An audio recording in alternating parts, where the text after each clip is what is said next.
Hello, everyone. Welcome to a slightly delayed version of GBC Live. Had a few technical difficulties, but hey, we can hash it out.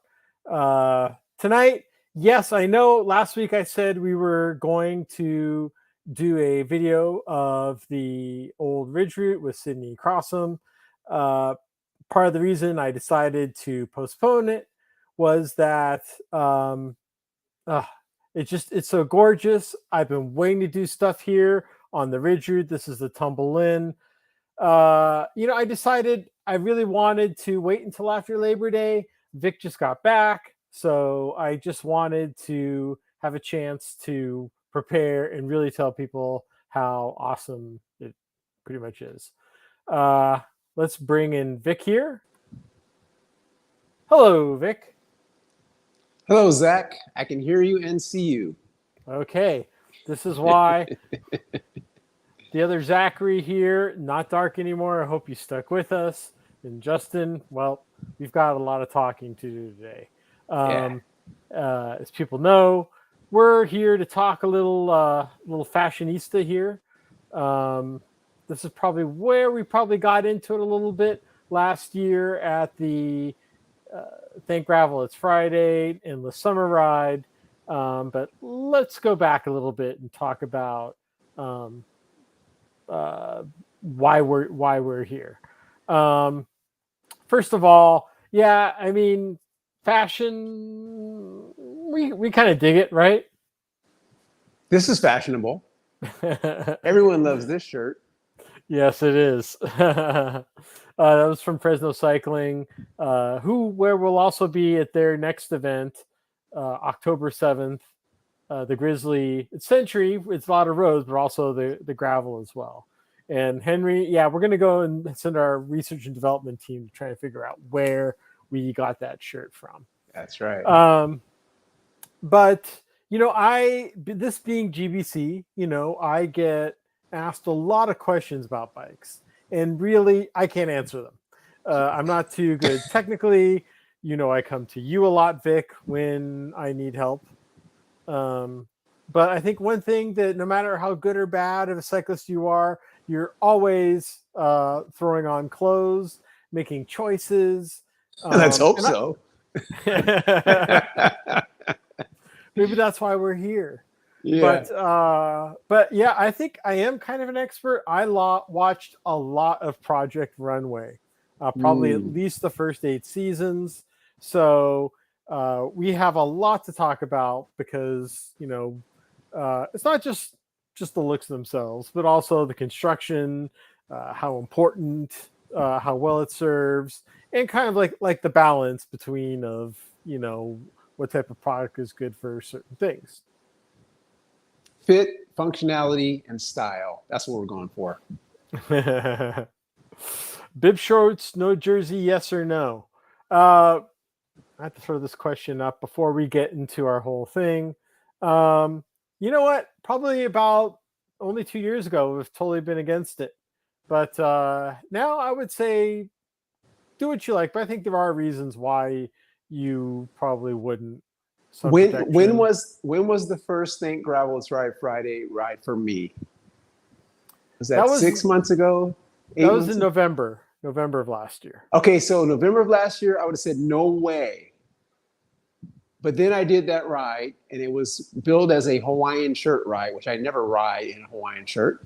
And I thought it was silly and goofy, and I did it, and it changed my life. So now, yeah, I'm not such a stickler on you have to have a jersey if you're wearing bibs. It's silly. Functionally, it's more aero and better if you're trying to race around. But if you're just riding and having fun, there's no reason why you can't wear a regular shirt or a T-shirt or a Hawaiian shirt with bibs. You need bibs because you need the chamois on the seat. I would never ride without something on my, underneath. But the shirt part, do what you like. Well, Ed here is talking about no jersey. And just wide open? Oh, no, yeah. I won't do that.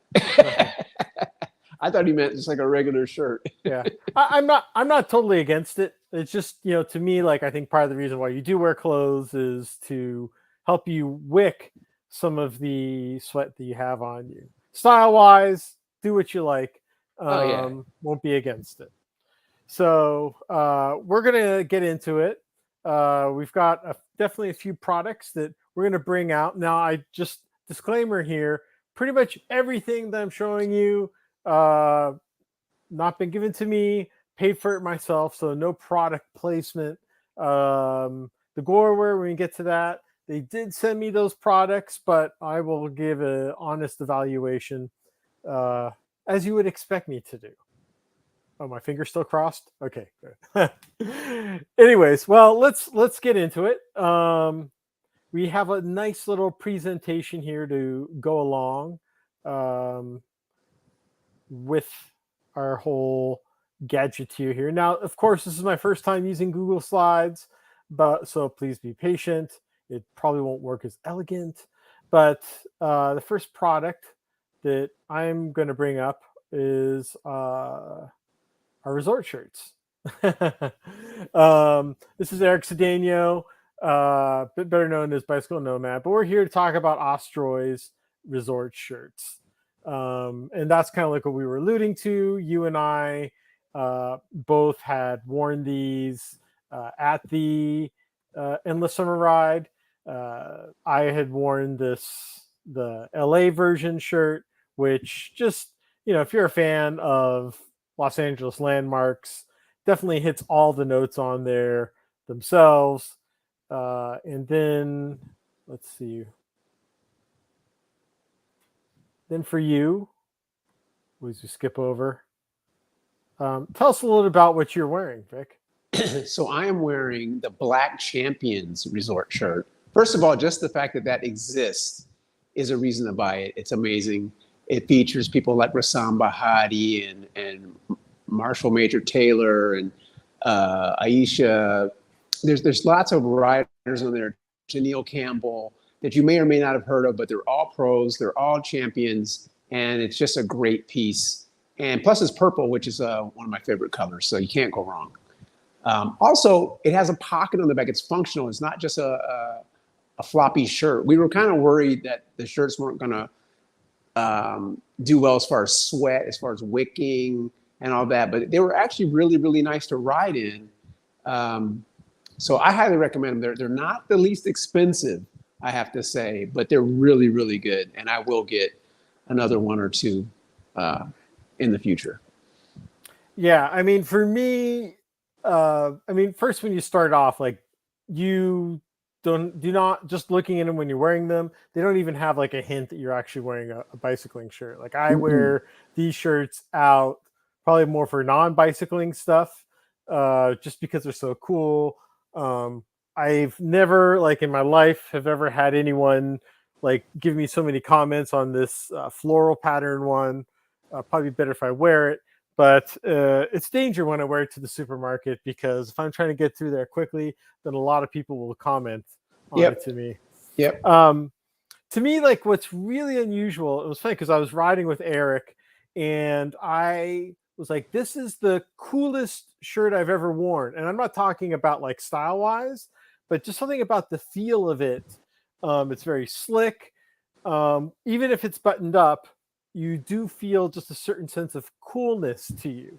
Now, like one thing I do agree on, like, the shirt doesn't wick exactly like if you're getting a high-end lightweight jersey, it's not going to wick sweat the same way, but it does send it off.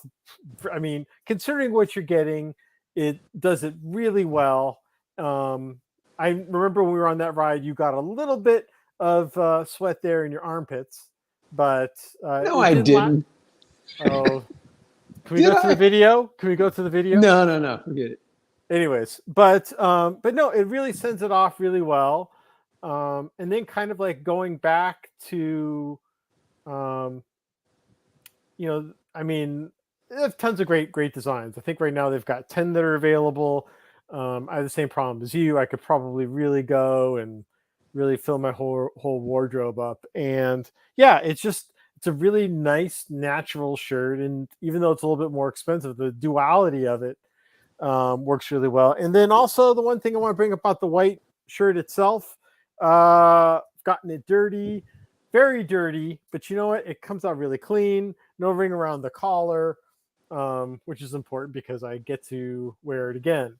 And then what was interesting was yesterday, Sam brought his jersey out, and it wasn't too hot, but it was super muggy. We checked, it was 80% humidity, and I was keeping an eye on it. And it did, I mean, everybody was, no matter what we were wearing. It was everything was collecting sweat. But it did send it off really quickly, even when we were hitting the downhill. So I think that's one thing that's super important when you are looking at clothing is how you're going to have sweat. It's going to be sent somewhere.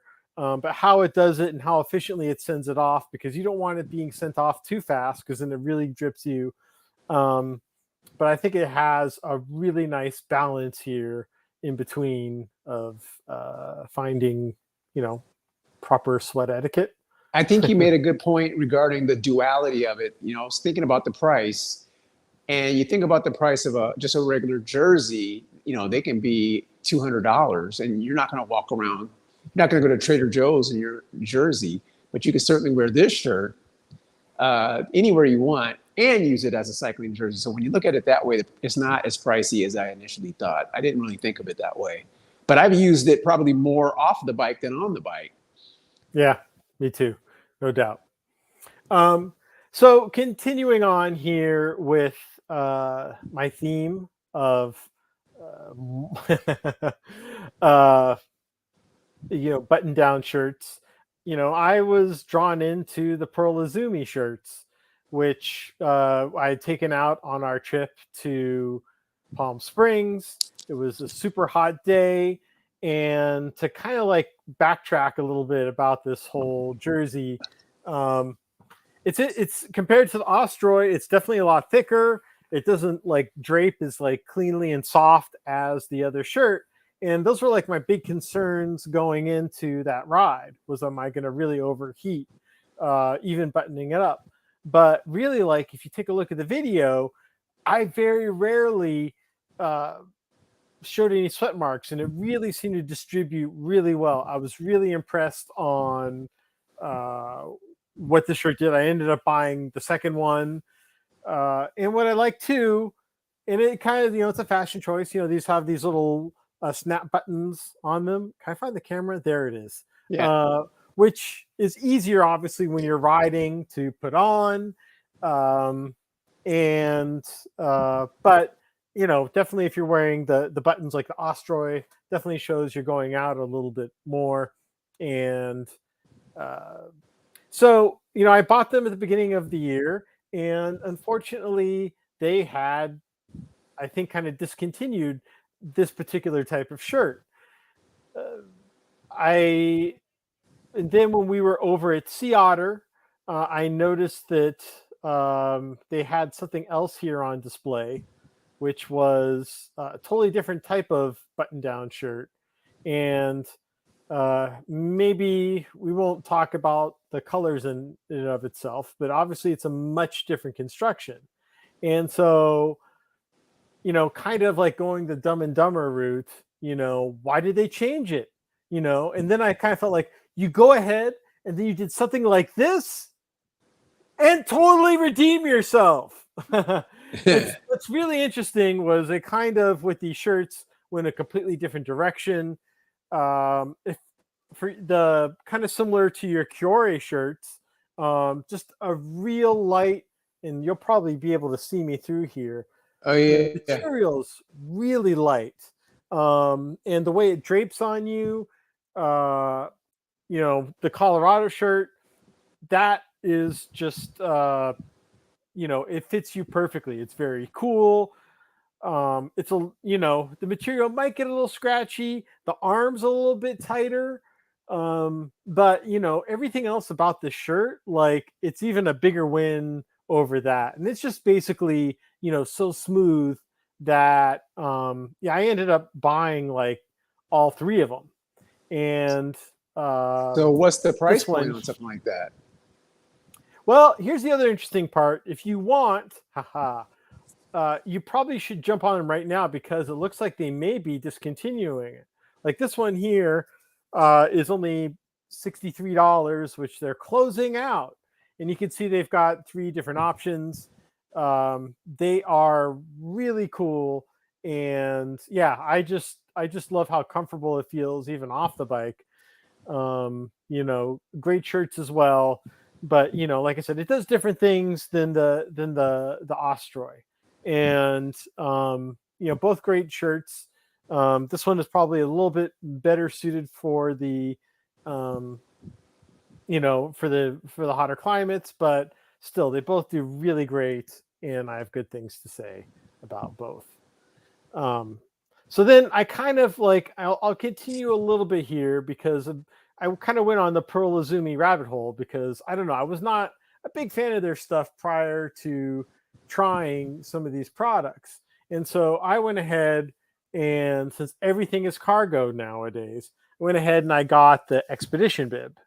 And really basic, but everyone loves the nice little khaki color. This is definitely kind of like the lower end bib. I think it normally retails like $130, and I was not impressed. It definitely it's a cool looking garment on the outside, very clean, and just even the Pearl Izumi is very not too stated on there. But I've been trying to like these, and haven't quite found like the type of ride where I felt good. Just even What's when the I'm on problem?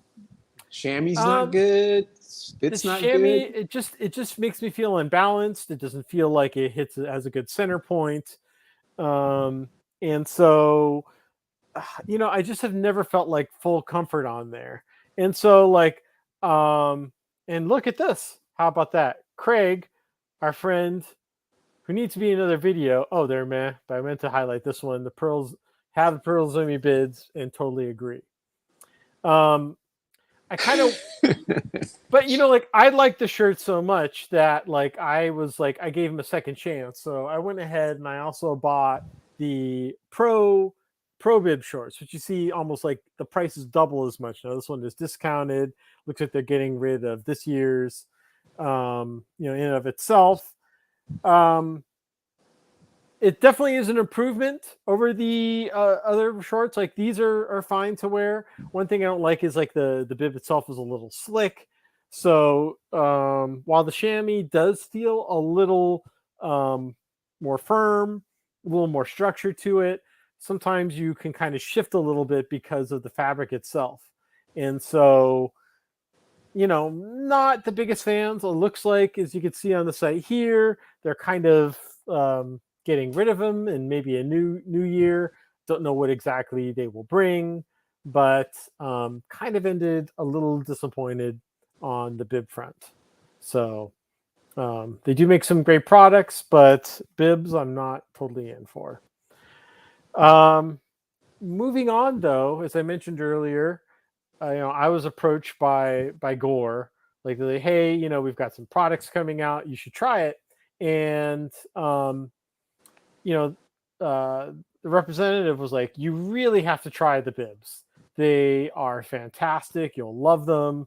And I was very worried because it sounds like a massive oversell when you try and tell somebody that that a product is really this great. And so he sent over. Let's see if I can throw this in here. Bam. All right. Now remember, this is from our ride that we did on Mendenhall Ridge, and this was quite a long day. So I'll remember the name in a second, but obviously this was probably about 70 miles. It was very hot, and I really love these shorts. He was right. I don't know exactly what makes these so different from other shorts, and it's an interesting theme here with the Gorewear in that a lot of the stuff, if you have worn a lot of different products, these function way different. And if you kind of like take a look here just at their their product page here, definitely a different type of construction here on just the overall part.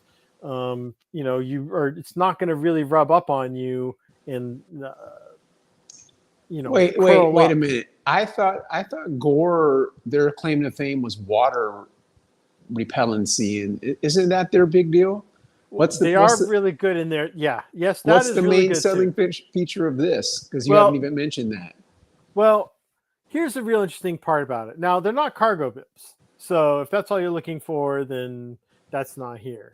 It is a little bit, $200 for bibs, but what's really, really interesting about these is you take a look and there's um, not a lot of sketching to it.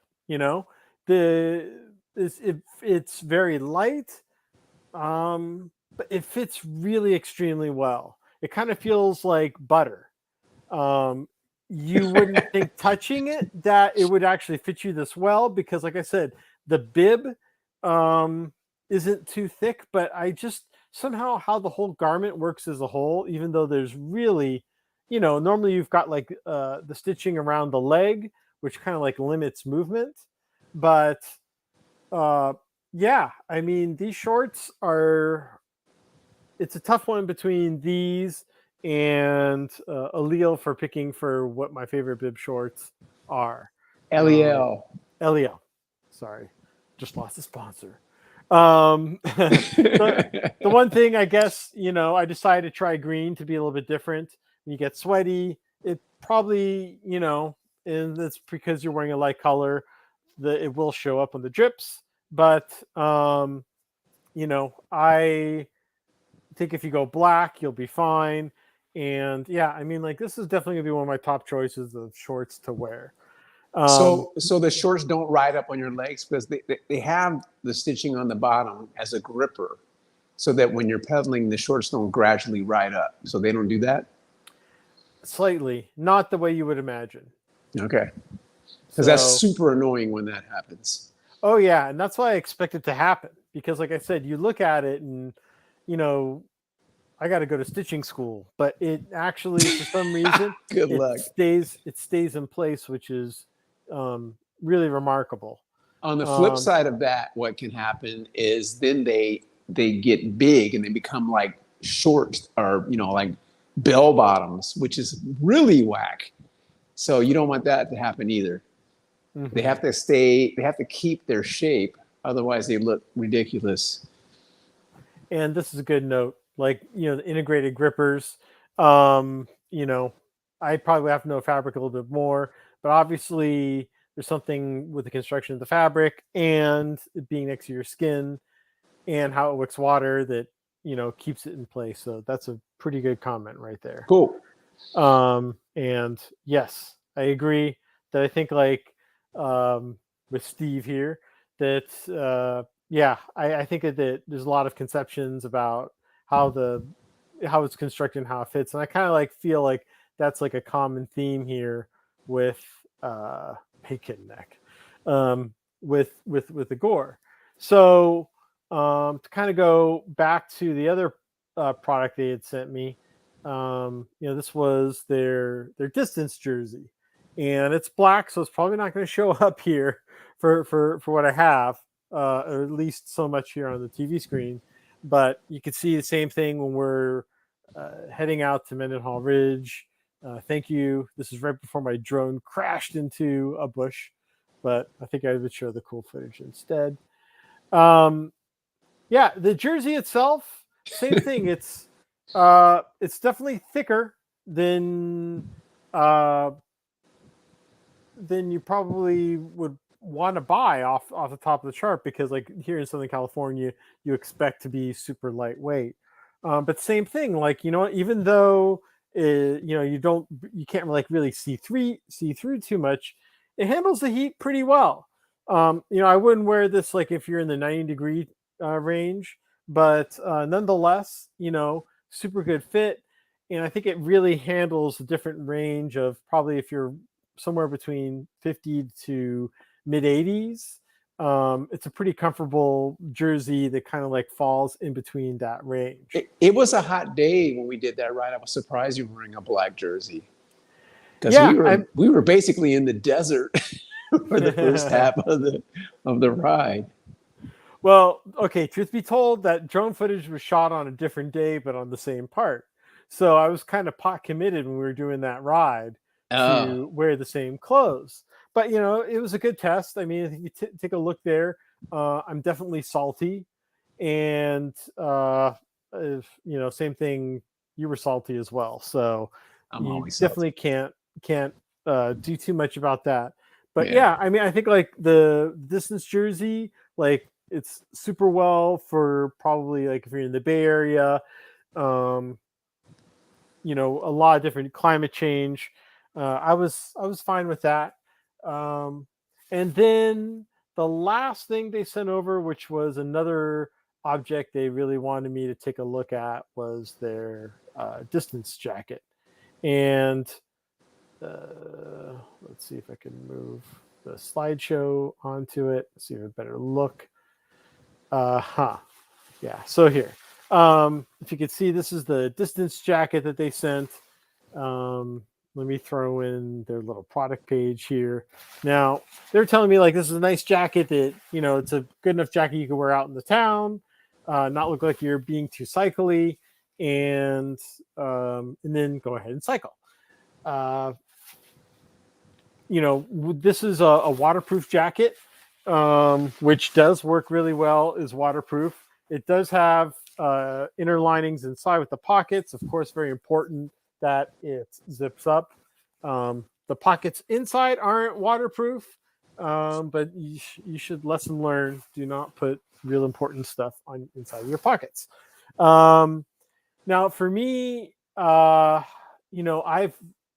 this is going back to what I said earlier about how like these garments fit and feel differently. When you've got a waterproof garment, generally you're not getting too much ventilation and you sweat really quickly. And in this particular case, like you can't really find like, I have some North Face jackets that have like some slits on the side that lets air in. You don't really find it, but you know what? I wrote up part of the beast in this jacket and I was not overheating. It was really odd how well it did protect against the rain. At the same time, didn't like when you're wearing some of those like you know weather resistant jackets, you heat up really quickly, and that was not the case with the jacket. At the same time, it's still like protected against the wind. It didn't, but it never seemed to get you too hot.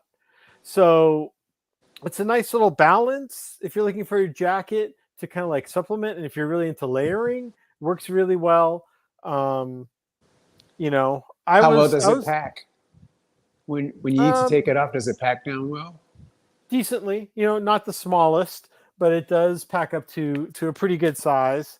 It definitely fits better than some of my other jackets in there, but it's a super nice jacket. And yes, I've worn it out at times, and people don't think that I bike in it. So it's a good little medium. Now the price itself is depending on which color I think you get is between 200 250. But if you're considering kind of like the Ostroy, like dual purpose, it does that really, really well. So, and we all think that we need like all weather stuff and we generally don't buy it until it's too late. So I imagine like these will be sticking around for a while for me. Now we're going to move on to more fashion here. Back to when we were at Sea Otter, I stopped by the or not booth, and I've always loved their construction of their clothing, or more so their designs. These are a little bit different. Generally, they've had like a pretty straight architectural look, but I came to kind of look at their UV jerseys, particularly the long sleeve, and that's kind of been the trend in cycling lately is to have these long light jerseys.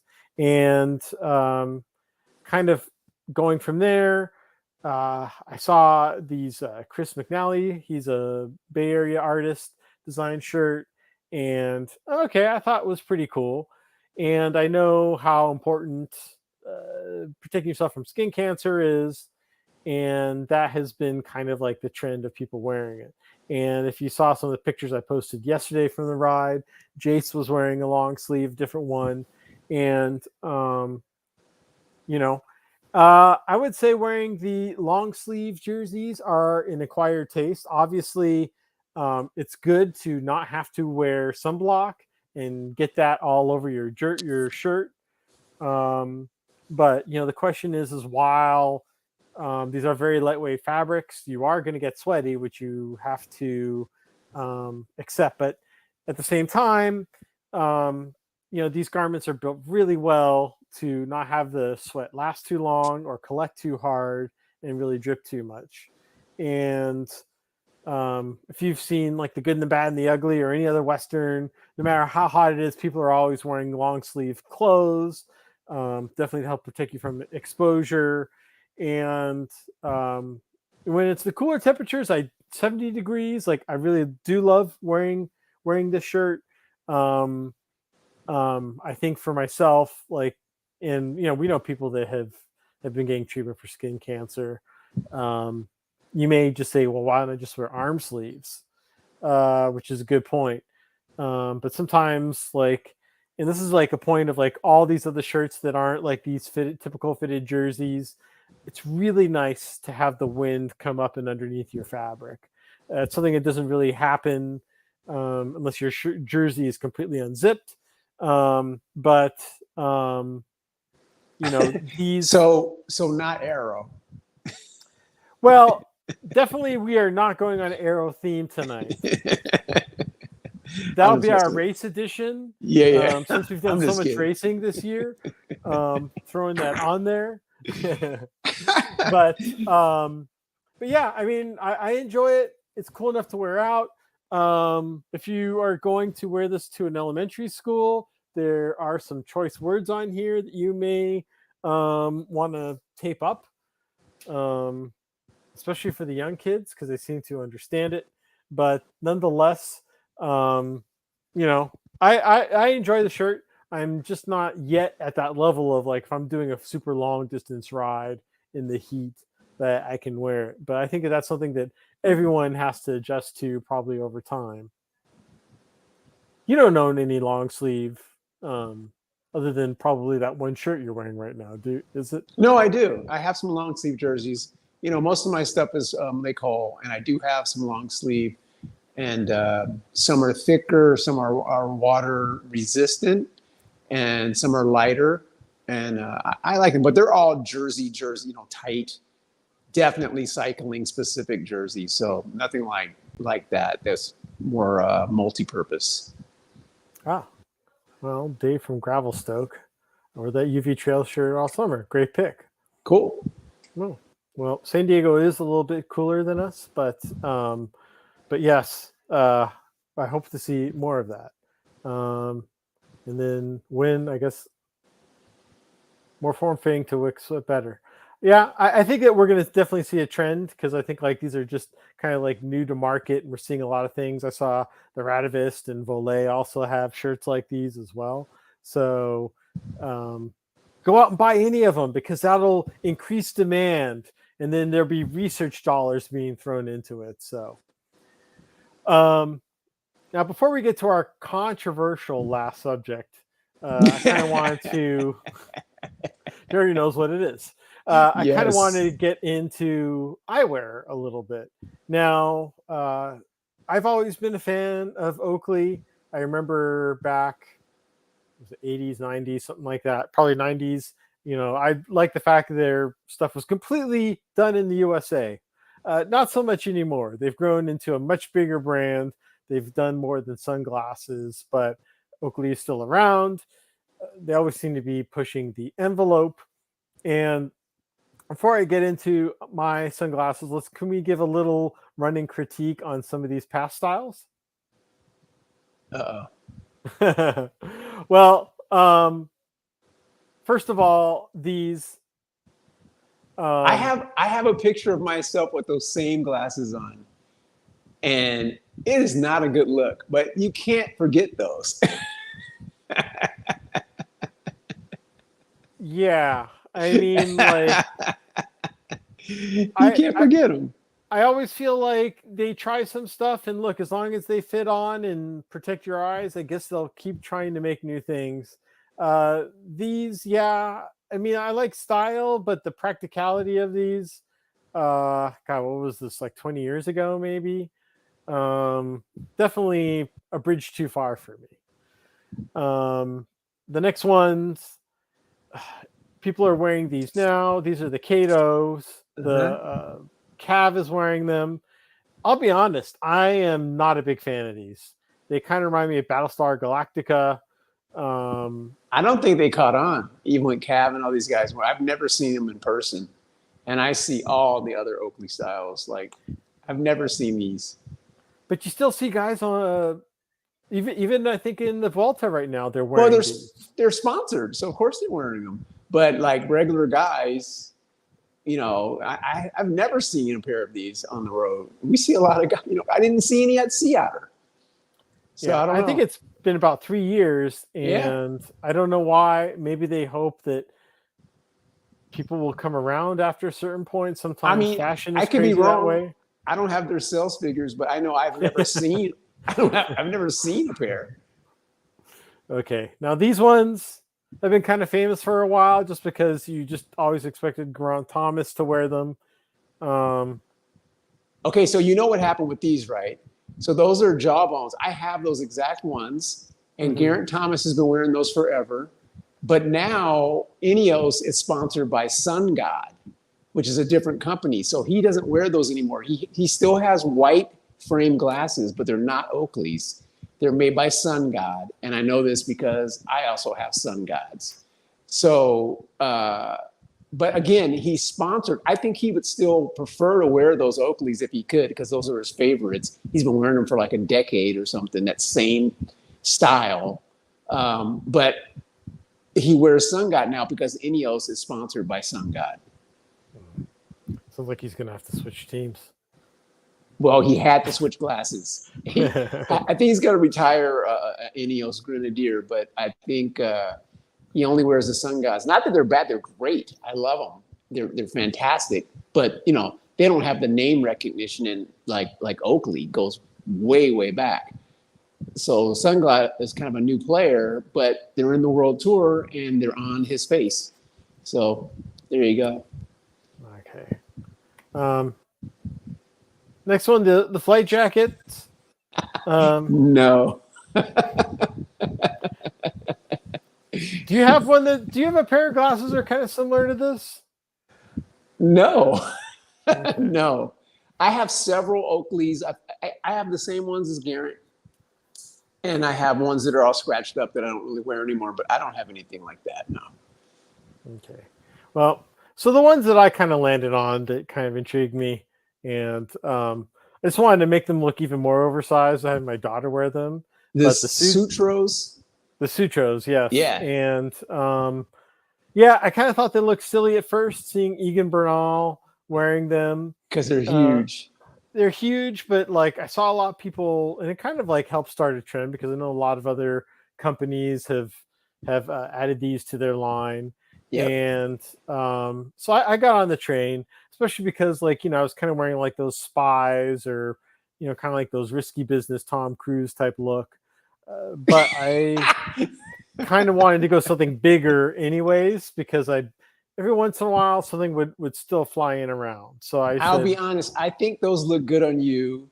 You have a rounder, bigger head. I have a little skinny head, and those look ridiculous on me, as much as I would love to wear them, because I do think they look cool, but they don't look good on me.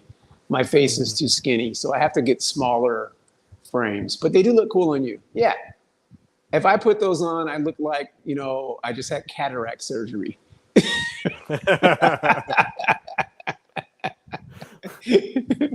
So yeah. I've come for Sarah Connor. Well, actually, it works better with the helmet. Like, just like that, even that, like, they kind of look like humongous, but with the helmet on. It's more Yeah. proportional, I think. Yeah, I think I can only wear these out without a helmet to Gold's Gym or something. Yeah, Um, yeah.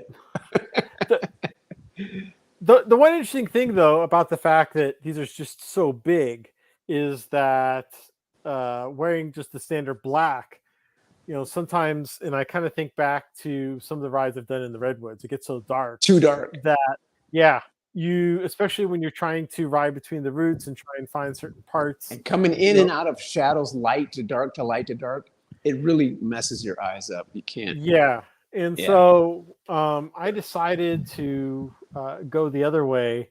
And I mean, like, I liked it when we wore it on our Palm Springs trip. It was perfect because, there was Well, yeah, barely any because trees out it was there, let searing alone the heat all hill. day, burn your But eyeballs out. I decided to go one step further and then just go ahead and get the Sutro clear to black. And, I don't know if it's showing up here, but, they come off as normally pretty, white if you in clear.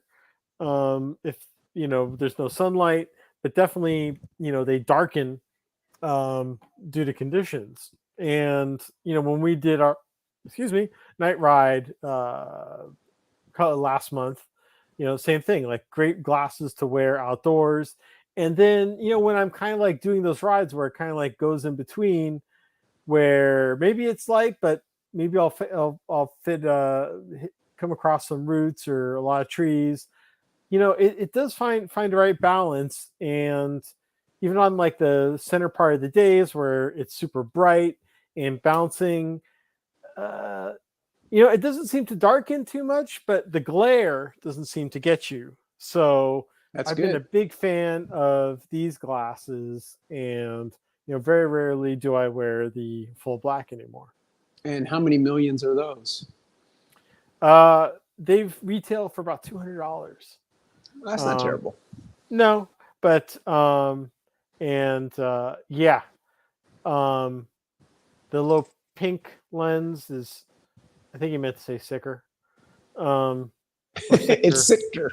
sicker. Okay. Um, yeah, I was considering the pink ones as well, but this was a nice little go between, especially because, like, I've never invested in a good nighttime pair of sunglasses, and I think it's important to, well, you don't need them for, I guess you just call them glasses, but I think it's important, if you're riding at night, eye protection, very key. Um, so yeah, I guess this is the moment of truth here. If Drum you've roll. Drum roll. if you've waited this long, If you're still here, if you're still here, this is probably where I lose Vic for the rest of the time. And oh yes, going God. back to our Oh God.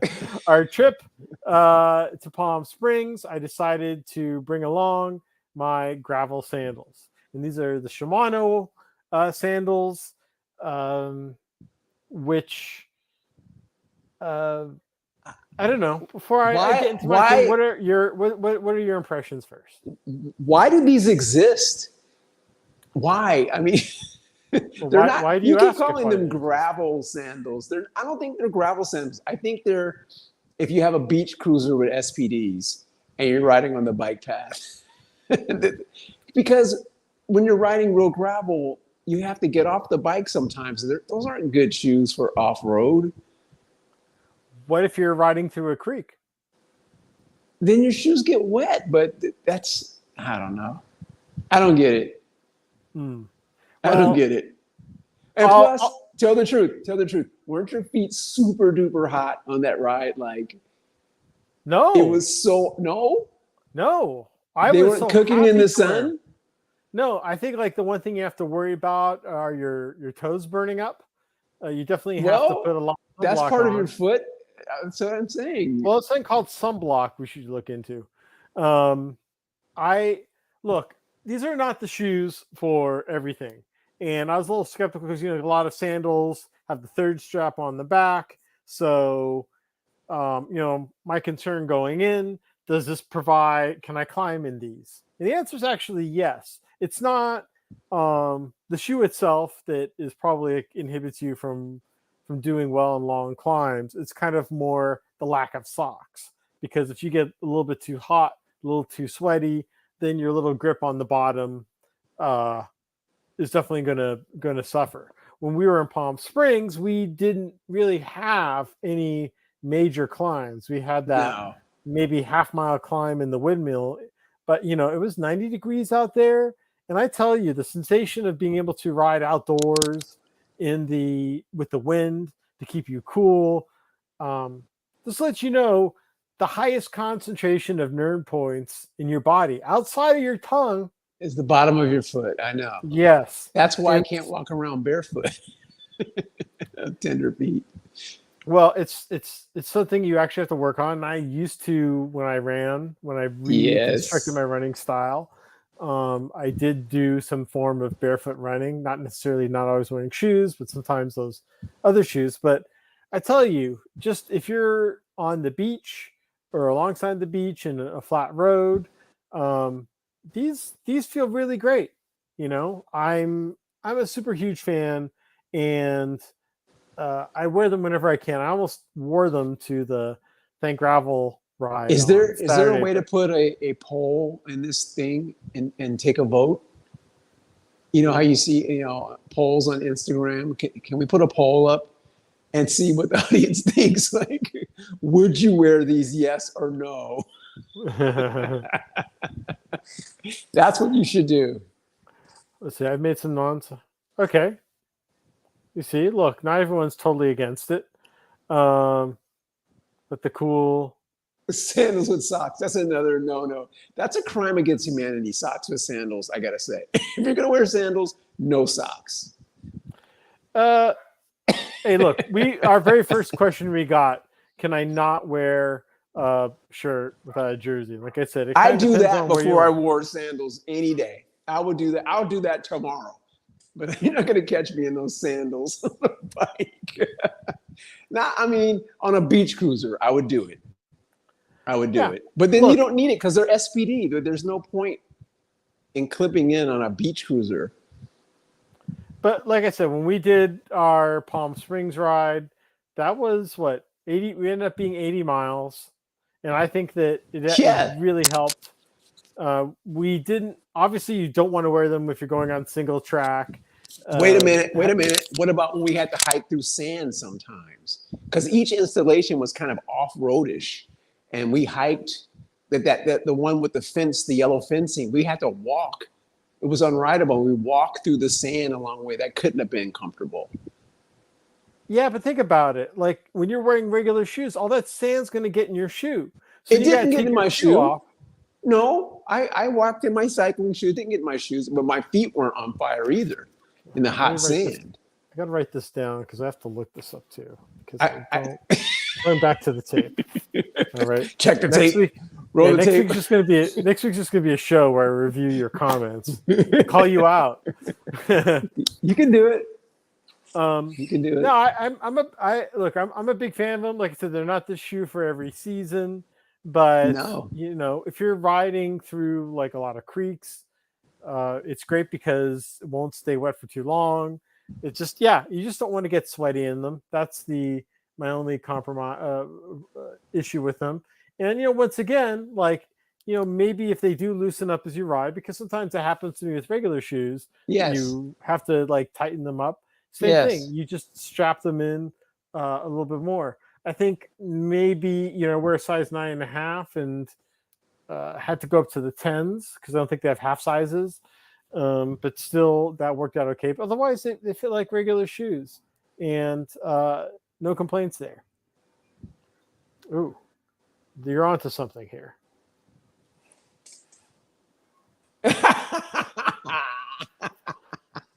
Oh God. Yeah. Crocs or Yeezys, which will be your worst? I think we can have a battle of the worst shoe. We are really hitting it out at the park today on the comments. Actually, Crocs have been done. Lachlan Morton did that. Of course. I don't know if he had clips on the bottom, but he rode with Crocs for a long time. for some reason, his feet were jacked. He was doing some super long ride. I think it was following the route of the tour. I forget exactly what was happening, but he did it in Crocs, a lot of it, which was like, wow. And then, okay, I know this is like a joke, hopefully, making my You toes guys are hurt. making my toes hurt. Yeah, And Zach is, not me. well, I do agree. I think like one thing is if you don't dial in your fit right away, you can definitely because you don't have the socks to grip. That I was having some problems with my toes at the very beginning of these shoes, but I just adjusted my little SPD here, and they fit fine. And so yeah, I would definitely recommend. So I think that kind of wraps up our clothing extravaganza. If anyone ever wants to send us products, hey, you get this great insight from us and comments as well, because really love it. One last thing I want to talk about, nothing about gravel. We had a little Volta talk yesterday. And did you watch today's stage? I did. Okay. If it's a spoiler, turn off. But Sepp Kuss somehow did really well. Remco didn't do as well as we thought. Remco did great. It's just that Ghana is just the man. Remco was only 12 or 20 seconds behind Ghana, and Ghana's legs look like sequoias. I mean, the dude is a monster. But I told you that Sepp had never had to really go for it on a time trial before. And today he did, and he did great. And he held on to red. I told you. The interesting thing, if you go to the tape and you take a look at everybody else out there, their aero positions, he's a little bit taller than everyone else. He's not as far down. So Sepp? just watch. Yeah. Yeah, I know he's not taller. a time trial specialist. Yeah, no, he's but just not as good. I was very impressed that he was able to put up the times with his technique, because you can definitely tell great. he's not. Look, I said I'm very impressed he put up the time with that. He did. I do want to say the one story, because you've got the jumbo threesome right there that are all lurking, that'll make it interesting, and Remco. But do you know that UAE has 3 riders in the top 8 too? Yeah, Ayuso and Almeida, and who's the other one? Landa, right? Did you freeze? Yeah, I think. But Juan Ayuso and Yao Almeida, those dudes are beasts, and they're young. They're young dudes. They're going to be around for a long time. This is why I like the Vuelta the best out of the 3. Just people really gunning it. Somebody wants to end the year on a super high note. Yep. The World Championships have already come. Yep. And I just feel like people are trying not to make mistakes in the Tour. But I think in the Vuelta, there's a little more grip it and rip it out there. Just go for it. Anyways, enough talk for that. Like I said, next week, and I'll be promoting this a lot. We'll be talking about the old Ridge Route. It was created in 1915, wasn't paved until 1917. It was around for existence as a major road until 1933. It got replaced by Highway 99, which then got replaced by I-5. And we're talking about the area right above Castaic out towards Gorman. What's unique is because this time period, they didn't have technology to build a great road. They had to have over 600 turns. They had donkeys and dynamite. Yeah, that's what they had. So this was the best route to kind of like connect Los Angeles to the Central Valley, because there wasn't also a great route, I think, along the coast either to get you out of Los Angeles. And there used to be hotels and gas stations like every few miles, like probably like 6 or 7. Because you couldn't go fast on this road. You could probably go about as fast as you can on a bike than you can on a car. Because of the construction of it. And then they widened it. But, the original concrete's there. The reason why I've not made a gravel guide is because, like, whenever I do, I want it to be like when my best works. And a little bit of perfection syndrome, perhaps. But, the old Ridge Route they are doing a tour of between the Gorman and Tumble In section this Saturday. It's a $20 donation to the Ridge Roots Preservation Group. It's driving though, but if you don't want to drive it, don't want to bike it and kind of like get a nice little starter on it, I'll be actually up this weekend in Sacramento first on Thursday at the Brewdog Ride, and then the Lassen Gravel Adventure on Saturday. So I will miss it, but please read up. I will be giving a lot more information in the next week until next Tuesday. Had a great pre-production talk with Sydney, and yeah, I can't wait for next week. And I'm not just blowing smoke. You've done that ride with me many times. Many times, and the views alone are worth it. Besides the history of it, and it's fun, and there's no cars on it typically, unless you see a service truck. But it's it's a must do for sure. So, anyways, thank you all for joining us. We will be, like I said, be back next Tuesday, and let's roll.